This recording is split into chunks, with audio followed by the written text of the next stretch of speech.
Hola, bienvenidos, ¿cómo están? A nuestro Facebook Live sobre pánico y ansiedad. Espero que se empiecen a conectar. Bienvenido pues para todos. El día de hoy quiero comentarles que vamos a tener algo nuevo para ustedes, que es de lo que les veníamos hablando, de las sorpresas y todo, y es que les vamos a colocar ahí debajito del video un link en el que se van a referir o se van a dirigir dando clic en él para que descarguen un PDF en el cual van a encontrar una autoevaluación, donde ustedes van a poder autoevaluarse, conocer y darse cuenta si sufren de pánico, de ansiedad, y empezar a tener un reporte y empezar a darse cuenta de qué es lo que tienen. Ya vamos a dar por comenzar pues este Facebook Live con el doctor Gabriel Vargas. Qué rico que nos están acompañando. Y bueno, recuerden que es el tema de ansiedad. Pueden estar comentando, preguntando, dándole like, compartiendo este Facebook Live.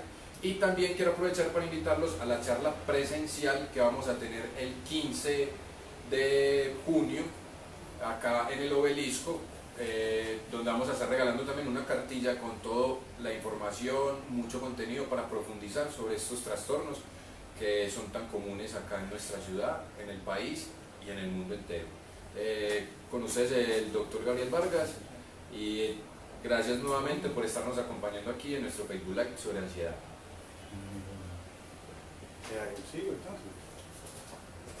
Muy buenas tardes a todos y bienvenidos a esta pequeña charla, este Facebook Live de ansiedad y específicamente de trastorno de pánico. Luego del último live que tuvimos fue un tema bastante demandado, por eso decidimos repetir un poco el tema, pero profundizando específicamente en lo que es el trastorno de pánico en sí. ¿Listo? Vamos a ver entonces unos elementos generales de la ansiedad, específicos del trastorno de pánico, y lo que más les va a interesar de la charla de hoy, del live de hoy, van a ser unos consejos y unas estrategias que nos van a permitir ayudarnos a contener las crisis sin que esto implique no asistir al especialista. Pues la idea es que sea un profesional el que dirija este tratamiento, psiquiatra o psicólogo.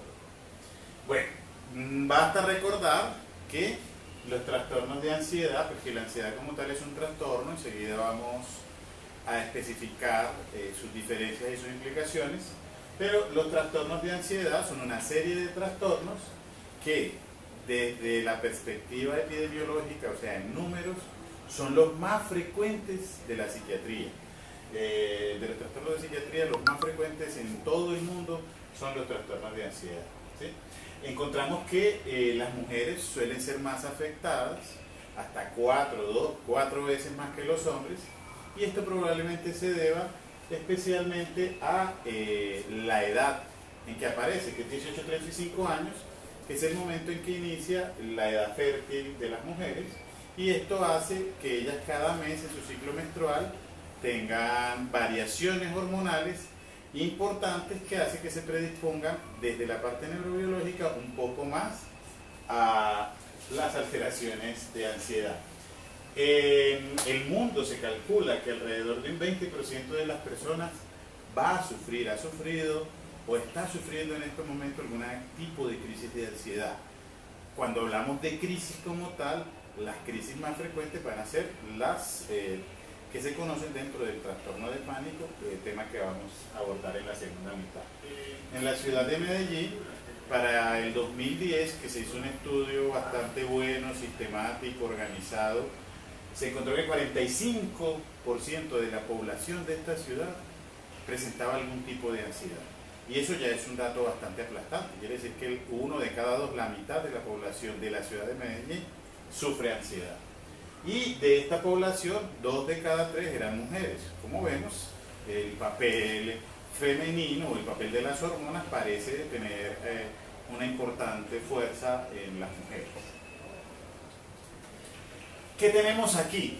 Tenemos lo que debemos, para comenzar y entender muy bien la ansiedad, es entender que la ansiedad es una alteración, es una enfermedad que nosotros conocemos como un trastorno, y es una alteración que parte de una emoción normal, el miedo.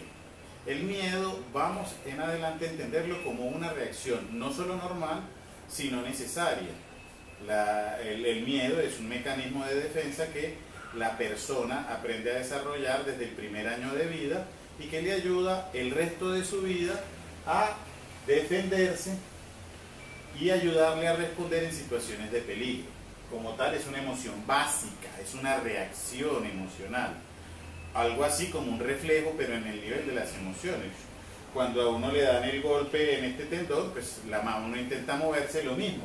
Cuando estamos ante una situación de peligro, es como si automáticamente estimuláramos el cerebro y él automáticamente va a responder con una reacción de miedo.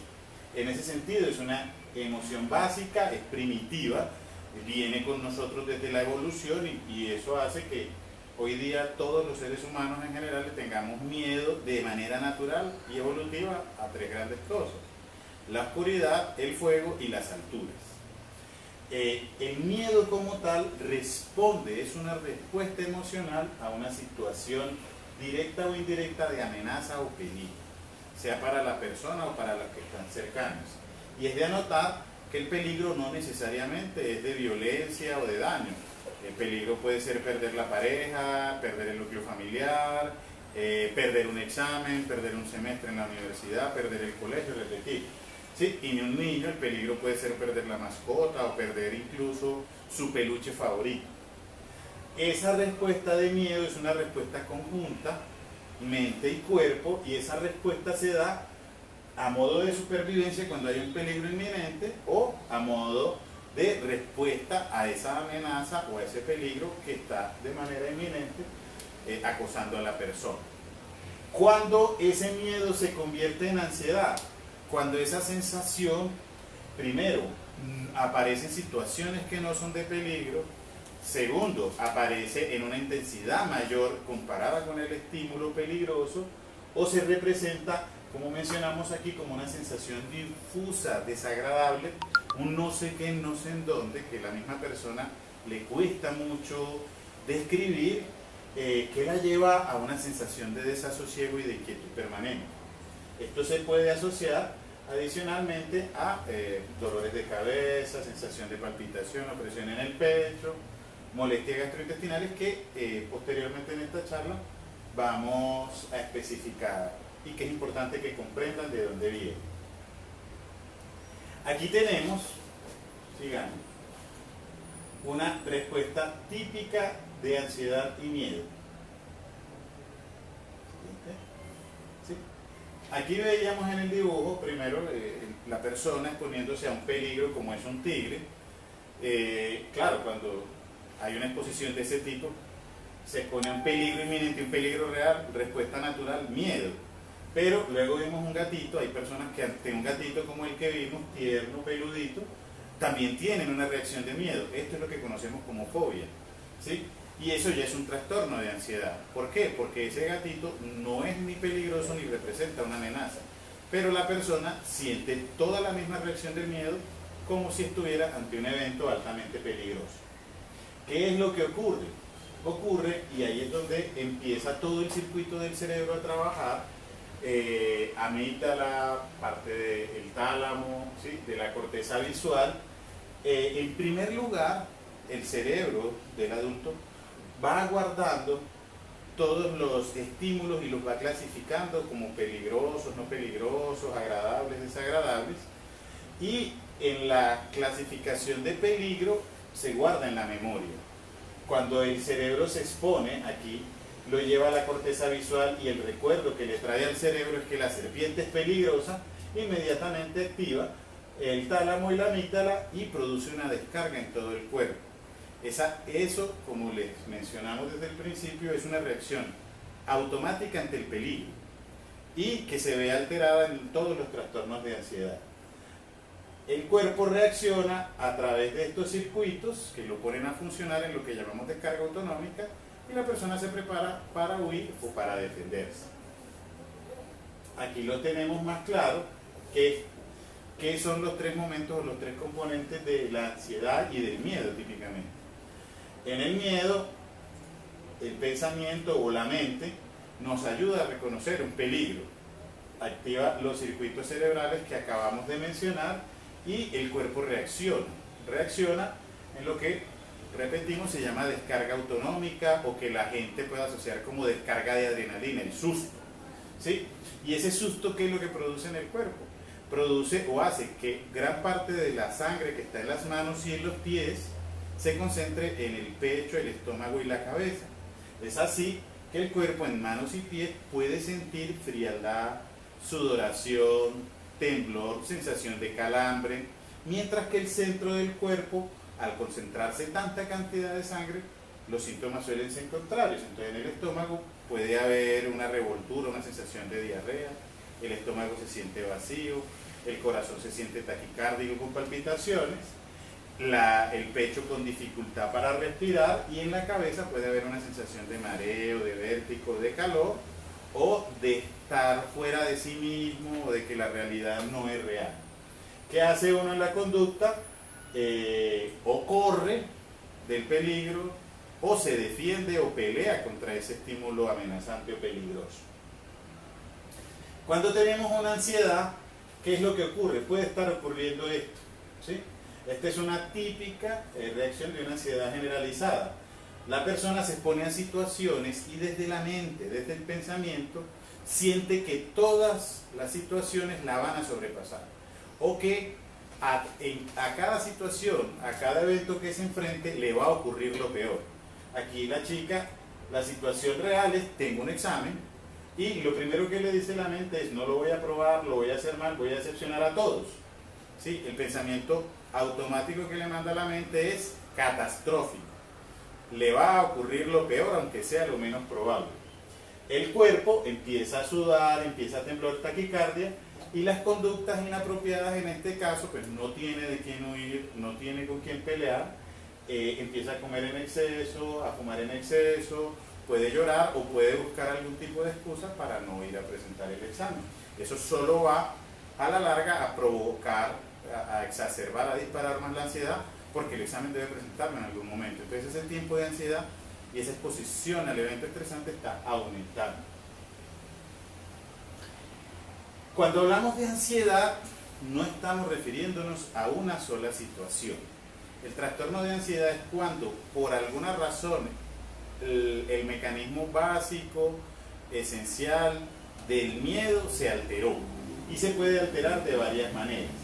El último sistema de clasificación encuentra que 6 tipos diferentes de ansiedad. El trastorno de ansiedad generalizada, enseguida lo vamos a ver. El mutismo selectivo, este es más típico de niños. La fobia social, que es el temor a situaciones sociales por sentir que lo va a hacer mal o que va a fracasar o que algo no va a salir bien. La típica persona que le da temor salir al tablero, o que si sale al tablero inmediatamente pone rojo, empieza a sudar en exceso. El trastorno de pánico, que es el que vamos a ver ahora. El trastorno de estrés postraumático, muy característico en Colombia. Y las fobias. Fobias es el temor específico a una situación específica, situación, evento, animal, cosa, que por alguna razón la persona es sensible a él, ¿sí? Las fobias podrán ser probablemente el trastorno de psiquiatría más frecuente en todo el mundo, pero probablemente este será a su vez el que menos se trata, porque lo que hacemos ante una fobia es simplemente sacarle el cuerpo. Si tengo miedo a montar en un ascensor, pues subo las escaleras. Si tengo miedo a salir de noche, no salgo. Si tengo efectivamente cualquier tipo de fobia, miedo a las arañas, mantengo todo bien aseado en la casa, limpio cada día, ¿sí? Pero hay formas de evitarlo y la gente pues, no va a consultar típicamente por eso. Y el trastorno obsesivo compulsivo, así como el de estrés postraumático, del último sistema de clasificación fueron excluidos de los trastornos de ansiedad porque presentan sus particularidades. El de estrés postraumático en particular quedó dentro de los eventos estresantes, mientras que el trastorno obsesivo compulsivo es una entidad aparte, completamente independiente. ¿Qué tenemos en el trastorno de ansiedad generalizada? En todos los trastornos de ansiedad, en todos, se altera este esquema natural del miedo. ¿Listo? En el trastorno de ansiedad generalizada, ¿qué es lo que ocurre? Que el pensamiento de la persona se mantiene catastrófico. ¿Esto qué es? Que la persona permanentemente piensa que le va a pasar lo peor de cualquier situación, aunque sea lo menos probable. Por ejemplo, va a viajar de paseo a Cartagena, lo primero que piensa es se va a caer el avión. Van a hacer una evaluación en la universidad, voy a perder el examen. Voy a salir con esta chica, probablemente no le voy a gustar. Siempre anda pensando que le va a pasar lo peor en todas las situaciones. Y eso es porque la mente está activamente buscando precisamente peligros donde no existen. Entonces estas personas con ansiedad generalizada mantienen un estrés, una tensión y una preocupación constante por todas las cosas diarias, por lo actual, por lo de mañana, por lo del futuro, por lo que está ocurriendo al otro lado del mundo, por los extraterrestres. Mantienen un estrés y una preocupación por todo, ¿sí? Y casi que puede escuchar uno esta frase de se carga con los problemas de todo el mundo, o carga con todo lo que no tiene, o hasta con cosas que no son de él. ¿Cómo se traduce eso en el cuerpo? Imagínense que la reacción de miedo es para enfrentarnos a un peligro. Es una descarga de adrenalina, es un momento físico en el que el cuerpo está preparado para hacer cosas que nunca pensó hacer. En la ansiedad generalizada es mantener así el cuerpo casi todo el día. Entonces, ¿qué pasa con estas personas? Mantienen una tensión muscular constante, son fácilmente sobresaltables, suena una puerta duro, escuchan un ruido raro, se sobresaltan fácilmente. Esto hace que mantengan un cansancio y una sensación de peso permanente, que tengan un problema para atender y concentrarse, pero por estar pensando en los posibles peligros de alrededor, se tornen irritables, tengan un problema del sueño que haga que ese cerebro no descanse y no se repare. ¿Y cuál va a ser la conducta en estas personas? Evitar. Pero ¿cuál es el problema? Porque tendrían que evitar todo en la vida y eso es imposible.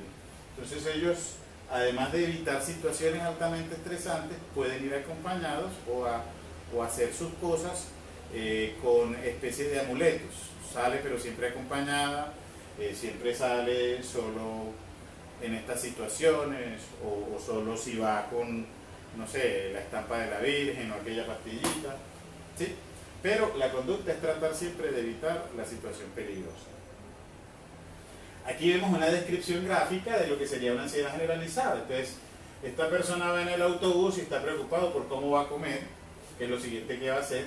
Cuando está comiendo está preocupado por qué es lo que va a hacer del trabajo luego de comer, y cuando está en el trabajo está pensando en lo que va a dormir, y cuando está durmiendo en cómo se va a parar. Siempre está pensando en ese futuro, no está en ese momento presente, y eso lleva a todas estas alteraciones físicas de las que hablamos.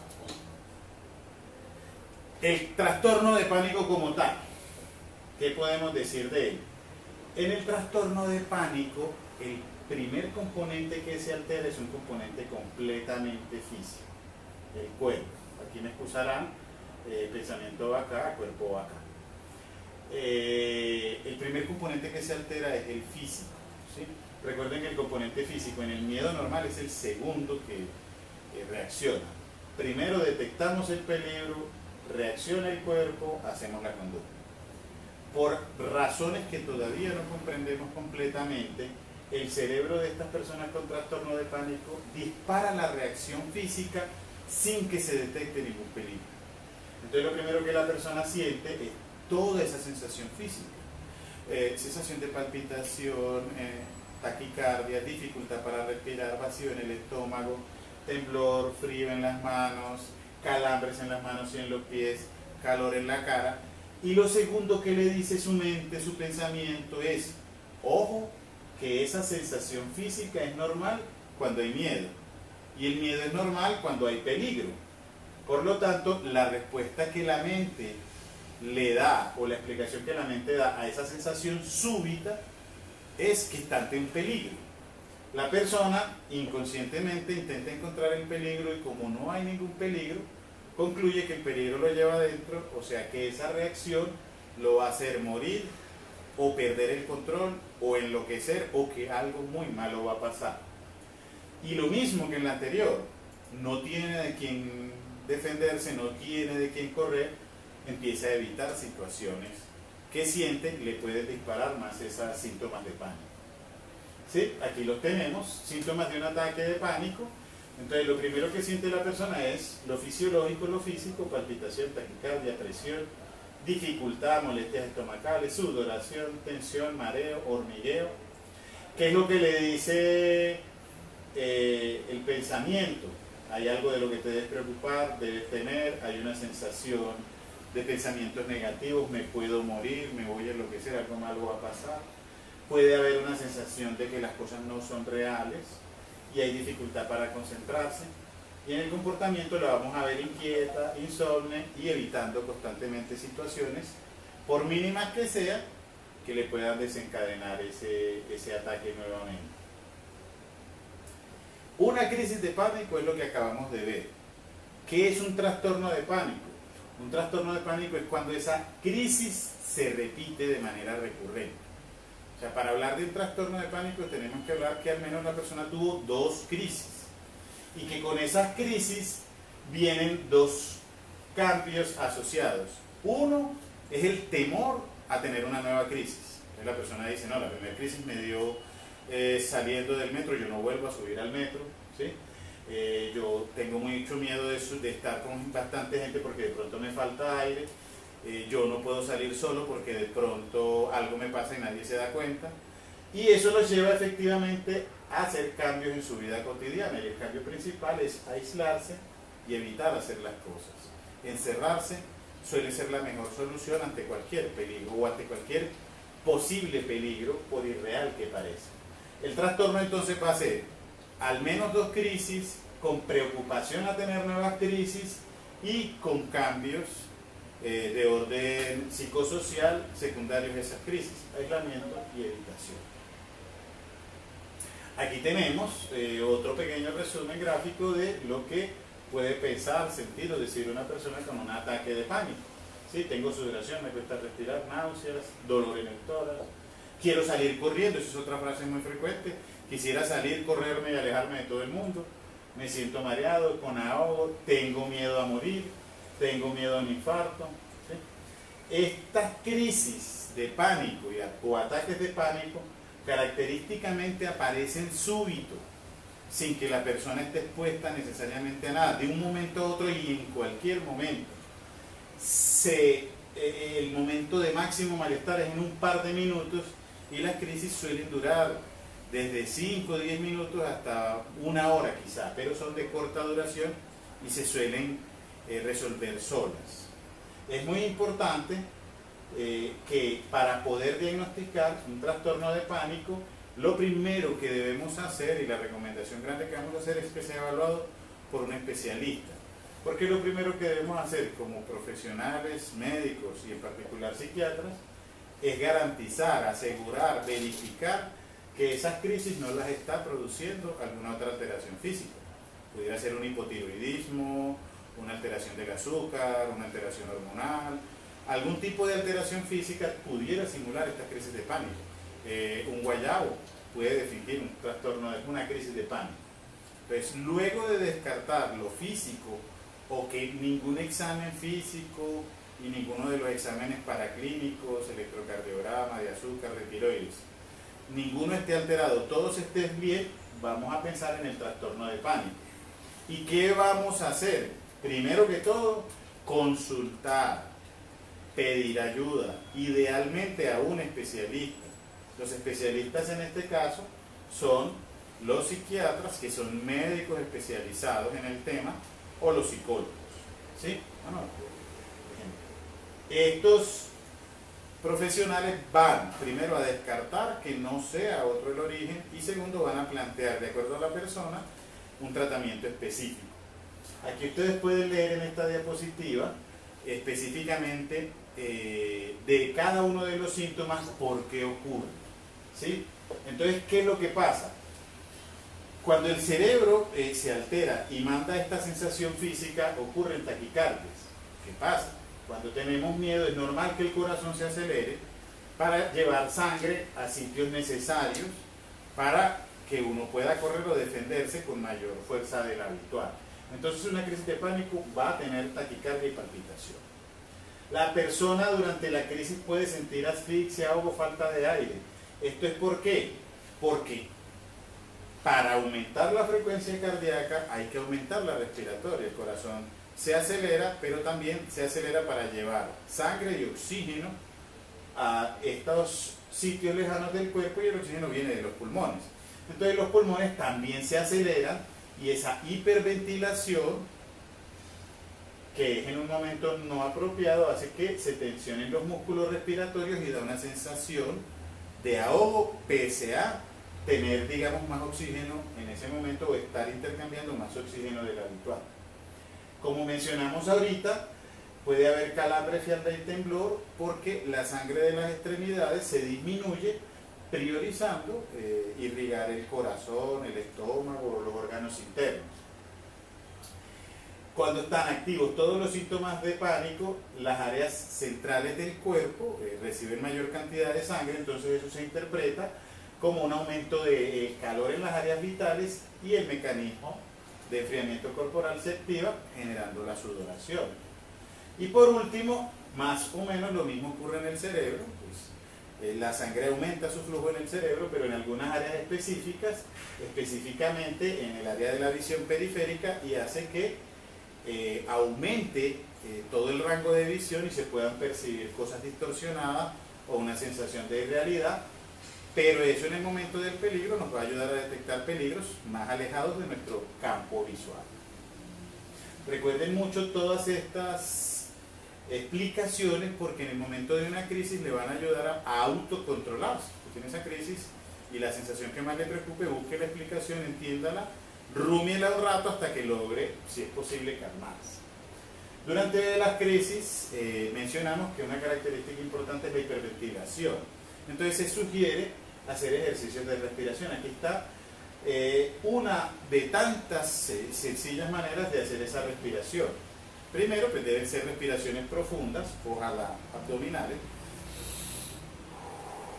La idea es que esa respiración se haga profunda, evitando la hiperventilación. Hiperventilación es algo así como, en este caso, la persona va a tomar el aire, cuenta mentalmente hasta 3, 1, 2, 3, bota el aire, cuenta hasta 3, 1, 2, 3, y este ejercicio lo va haciendo, inhalando y exhalando con intervalos de 3 hasta lograr tranquilizarse. Si permite que esa hiperventilación aumente, los síntomas van a aumentar por las razones que previamente dijimos. Se va a sobrecargar el pulmón, se van a tensar más los músculos, el corazón va a tener más taquicardia, la sangre se va a redistribuir más por el cuerpo, generando todas estas alteraciones. ¿Qué podemos hacer? Podemos entrenar nuestra mente y también ayudarle a nuestro cuerpo. Desde nuestra mente, ¿qué podemos hacer principalmente? Aceptar que no podemos controlarlo todo, ¿sí? Precisamente la necesidad de control de las situaciones puede ser un predisponente tanto a la ansiedad generalizada como al pánico, ¿sí? Ponga en perspectiva su estrés. Realmente me están pasando cosas tan graves para lo que yo siento, ¿sí? Casi que a partir de aceptar que no lo puede controlar todo, puede usted ayudarse a enfrentar esas preocupaciones. Haga lo mejor que puede, en vez de preocuparse o exigirse la perfección. Intente. La perfección en el ser humano no existe, somos humanos, ¿sí? Entonces, en lugar de pensar en hacerlo perfecto, hágalo lo mejor posible o lo que mejor pueda con sus capacidades. Mantenga una actitud positiva, intentando reemplazar esos pensamientos negativos, y trate de aprender qué es lo que más desencadena su ansiedad. Una situación laboral en específica, alguna persona en especial, algún elemento en especial, ¿sí? Y trate de buscar alguna alternativa para reemplazar o cambiar esto. En el cuerpo, pues vamos a tener que, por lo menos en los trastornos de ansiedad y los trastornos de pánico, vamos a tratar de no tomar bebidas negras, ninguna bebida que sea estimulante, café, Coca-Cola, tinto, energizantes, bebidas alcohólicas o sustancias psicoactivas suelen ser disparadores de ataques de pánico, particularmente la marihuana durante el consumo y el alcohol durante el guayabo o la abstinencia, ¿sí? En lugar de eso, tome agüita. Ingiera las comidas. Recuerden siempre que lo ideal sería tener 3 comidas grandes, 3 comidas intermedias pequeñas, ¿sí? Lo que llamamos 3 algos. Duerma lo suficiente y las horas de sueño pues van a depender de la edad de la persona. En general los menores de 30 años deberían dormir 8, 9 horas, de allá hacia arriba 7, 8 horas, ¿sí? Y en los ancianos se aceptan 6 horas de sueño, pero ese sueño debería ser continuo y en la noche. Y hacer ejercicio. Lo que se recomienda es que el ejercicio sea aerobio, o sea, de cambio de aire, no alzar pesas, trotar, natación, spinning, cualquier ejercicio que involucre el cambio de aire y que se haga en total 2 horas a la semana, mínimo 30 minutos por día, o sea, 4 días que ejerciten 30 minutos es suficiente para lo mínimo. Y por último, en el comportamiento, busque ayuda, ¿sí? Piense que esto es una alteración donde hay profesionales, hay especialistas que la reconocen, la saben manejar, la saben tratar y tienen muchas alternativas. Las que más utilizamos hoy en día pues son medicamentos, psicoterapias. Las dos funcionan muy bien, separadas y en conjunto, pero lo ideal es que para cada persona se plantee una estrategia específica de tratamiento. Por eso la idea es que consulte rápidamente y tempranamente a su profesional de confianza para desarrollar un plan alrededor de su persona, sus capacidades y sus alteraciones. En CISME, como todos saben, estamos abiertos y actualmente estamos trabajando en estrategias integradas con otros profesionales para ofrecer un programa de intervención para el pánico. Como les mencionó hace un momento el colega, el 15 de este mes vamos a tener una charla presencial de unas 2 horas donde vamos a hablar todo sobre el pánico y al final de la cual dejaremos un registro impreso para los asistentes que retoma muchas de estas indicaciones y muchas más y les va a permitir ayudarse en compañía de su profesional y de todo ese tratamiento específico a resolver esta alteración. Entonces, síganos en redes, sigan el programa, aquí van a tener un formato de autoevaluación, los invitamos a que se consulten, ese formato autoevalúa el pánico, pero no lo diagnostica, tengan claro eso, es para que usted se dé una idea de que si presenta esos ítems positivos es posible ayudarlos y se puede estar enfrentando ante un trastorno de pánico. Pero la idea es que a partir de ahí entregue su confianza a un profesional y permita que lo ayudemos, que hay muchas posibilidades de ayuda. Por último, el tema no solo nos interesa a nosotros, pues el día de mañana va a realizarse otro Facebook Live de la Facultad de Medicina de la Universidad de Antioquia a la 1 de la tarde. Los invitamos a que también compartan porque entre más informados estemos todos sobre estas dificultades, con mayores posibilidades vamos a llegar a intervenirlo. Y no solo en lo individual, sino en todo lo comunitario. Mil gracias por la atención y si hay alguna pregunta, por favor, quedan abiertas en este momento. Pregunta Juan Diego Bárbara, que desconfía absolutamente de todas las personas alrededor, si esto puede ser tomado como pánico. Bueno, desconfiar de las personas a su alrededor puede ser un trastorno de pánico si la persona sabe que esta desconfianza es irracional, ¿sí? Desconfiar de todo el mundo alrededor va desde nuestras personas cercanas, amigos, familiares, primos, ¿sí? Y cuando eso a la persona, además de generarle malestar, entiende que es una preocupación excesiva y que no es normal, probablemente estamos ante también un trastorno de pánico, sea por una fobia social, sea por una ansiedad generalizada o por un temor a algún daño que le puedan realizar las personas. Hay una pregunta también que nos hacen aquí y es si el tratamiento es farmacológico, ¿cuánto tiempo dura? Miren, es muy importante entender que el tratamiento farmacológico, al menos para el pánico, tenemos muchas alternativas y muy buenas. Hay unos medicamentos que definitivamente tienen un carácter curativo para el pánico. Esos medicamentos los conocemos como antidepresivos. Los que más usamos son la fluoxetina, la sertralina, el escitalopram, pero contamos con muchísimos más, ¿sí? Y es probablemente para la alteración siendo la más frecuente para la que más alternativas tenemos. Este tipo de medicamentos antidepresivos logra no solo controlar las crisis de pánico, sino que bien utilizados puede evitar las recurrencias de las crisis o puede al final de un tratamiento completo volver a la persona a la normalidad, quitar los medicamentos y que continúe normal y que nunca más le vuelva a dar una crisis. Sin embargo, este tratamiento mínimamente dura 1 a 1 año y medio. ¿Y por qué dura esto? Los medicamentos primero hacen un trabajo lento y silencioso. Tiene que asimilarlos el cuerpo y después de que los asimila el cuerpo y llega al cerebro, el cerebro tiene que modificarse para volver a estar como antes. Este proceso solo dura unos 2 meses. La persona luego de 2 meses de tomar el medicamento va probablemente y lentamente a recuperar su normalidad. ¿Para qué es el otro año de tratamiento entonces? Para evitar que la memoria del cerebro o la neuroplasticidad, como la llamamos nosotros, haga en la persona recurra o recaiga en estas crisis nuevamente. En general, ese año de tratamiento es mientras la persona está bien. Y hago énfasis en eso porque la mayoría de los pacientes con ansiedad y en ese afán de controlar la enfermedad solo toman tratamiento hasta que se sienten mejor. Y craso error, lo más probable es que meses después, incluso años después, vuelvan las crisis y aparecen situaciones similares. Y con eso adicionalmente aparece la probabilidad de tener que tomar medicación toda la vida. Por su parte, hay unos medicamentos que son más de orden tranquilizantes. Los que más conocían, son populares, son las que llamamos benzodiazepinas, Ativan, Rivotril, Alprazolam, Xanax.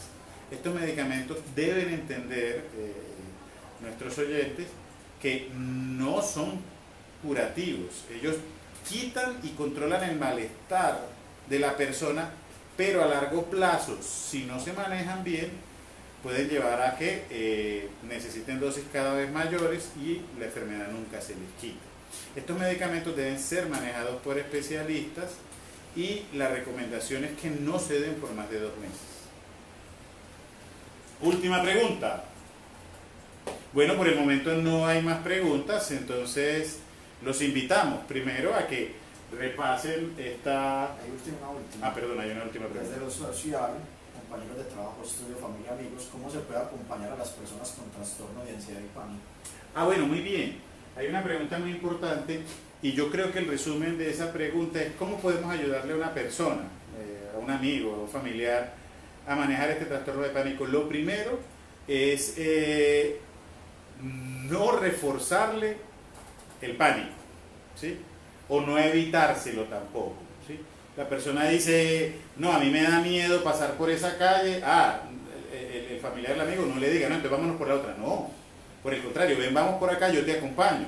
Vamos juntos, tómame de la mano, vamos abrazados, lo que quieras, pero enfrentémonos a ese temor, que entre más se enfrente la persona, más se va a dar cuenta que no ocurre ese desenlace negativo y lo va a seguir. A veces nosotros reforzamos el miedo de frases. El chico tiene temor de perder el examen de matemática y lo que dice uno es, uy, ese examen de matemática como es de dura, como es de difícil. En la casa todos hemos perdido ese examen, pues eso por el contrario es aumentar esos niveles de ansiedad. Entonces, tratar de no reforzar la ansiedad, sea con palabras, con gestos, y ayudar a que esta persona enfrente o encuentre alternativas a esa ansiedad. Y si escuchó esta charla, comprender que la ansiedad o al menos el trastorno de pánico es algo que la persona no puede controlar, es algo que temporalmente controla a las personas y las va encerrando dentro de sí mismos. Entonces puede ser algo absolutamente aplastante y queremos precisamente que la persona retome nuevamente su vida, sus actividades y se libere de eso, pueda resolver eso. Los invitamos entonces a que nos sigan en redes. Al final de esta charla en el Face van a tener un cuestionario disponible para la autoevaluación y reiteramos, es para que usted se evalúe los niveles, pero no para que piense ni en hacer diagnóstico, mucho menos en tratarse, sino para buscar ayuda. En CISME estamos disponibles para ustedes y con atención profesional y con los mejores intenciones de ayudarles de manera específica e integral a resolver estos problemas. Adicionalmente, los esperamos el 15 en la charla presencial, donde podrán contar con un texto más completo sobre cómo van a acompañarse ustedes o cómo los terceros van a acompañar a una persona que sufra de este tipo de alteraciones. Mil gracias a todos y nos veremos en una próxima ocasión.